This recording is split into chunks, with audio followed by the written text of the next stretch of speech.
El poder de la iglesia sacó al cura de prisión. Hola, soy Kat y hoy te cuento la historia del padre Biaggi, un caso real que conmocionó a la sociedad venezolana en la década de los años 60. Y exactamente a pocos días de cumplirse 62 años de este terrible hecho, el día 15 de octubre de 1961 en Ciudad Bolívar. A las 6:20 de la mañana la señora Carmen Tapia despertó sobresaltada y quiso ver si su hija ya se había despertado, por lo que se acercó hasta su habitación, pero al llegar se encontró con una escena escalofriante y desgarradora. En medio de un charco de los pies de su hija asomándose por detrás de la cama. Se acercó lentamente para ver con horror que su hija estaba tirada de espaldas, semidesnuda, cuerpo rígido y frío y su cabeza y partes íntimas repletas de... La víctima era Lesbia Biaggi, de 24 años, quien trabajaba como recepcionista y había sido 5 veces, además de haber sido ultrajada. El sospechoso principal fue su novio Rigoberto Franceschi, pero al ver que ningún indicio lo podía relacionar con el crimen, quedó absuelto. Entonces surgen aquí las sospechas, en búsqueda de la verdad que se ocultaba debajo de una sotana.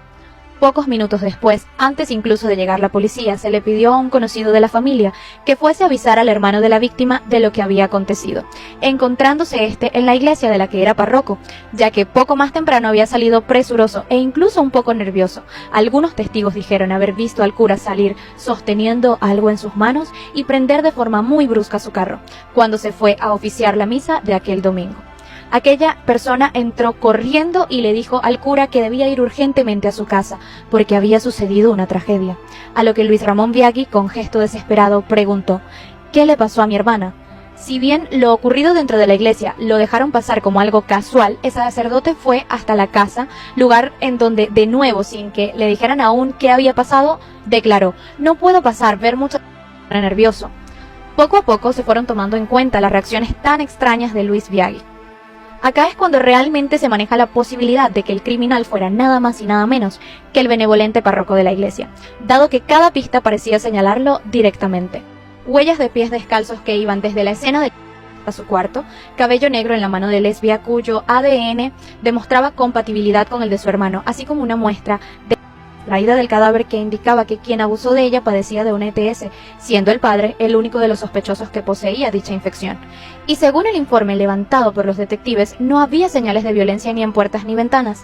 El asesino estaba adentro. Era sencillo apuntarlo a él.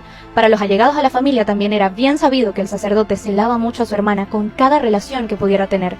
Le imponía cómo vestirse, le prohibía salir sola, y se encontró que el padre no tenía tan buena conducta. Le gustaba andar detrás de las jovencitas del liceo. Según cuenta mucha gente, siempre se le veía por la calle montando en el carro a aquellas jóvenes y yendo al Hotel Bolívar con... Difícil fue lo que vino después.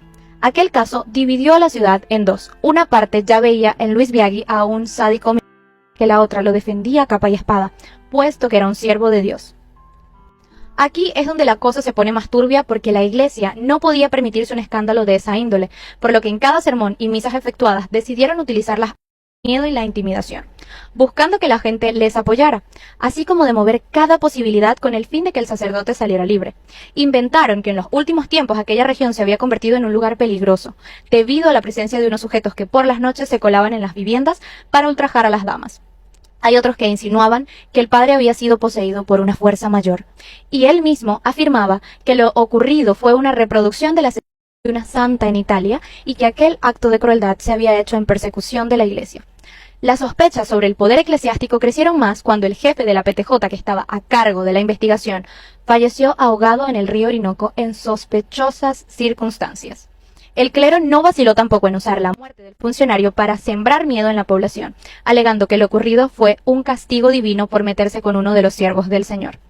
Finalmente, después de un muy entorpecido caso, el juez dictó una polémica sentencia en el año 1964, declarando a Luis Ramón Biaggi inocente por falta de pruebas. La discutida sentencia final fue acompañada por la siguiente frase: es mejor absolver a un criminal que enviar a un inocente a la cárcel. La iglesia, con el fin de evitar represalias, decidió cambiar de parroquia a Luis Biaggi, enviándolo a Barquisimeto más adelante, e irónicamente se graduó de abogado y se radicaría en Caracas, dejando el sacerdocio. Aparentemente falleció en el año 2015, llevándose aquel sangriento secreto a la tumba y dejándonos con una pregunta en el aire. ¿Cómo fue posible que las apariencias de la comunidad eclesiástica valieran más que la vida de una joven inocente? Un caso de impunidad en su máximo esplendor. ¿Tú qué opinas? Te leo en comentarios, y si como a mí te impactó esta historia, déjame un like, comparte este video y sígueme para más contenido. Hasta luego.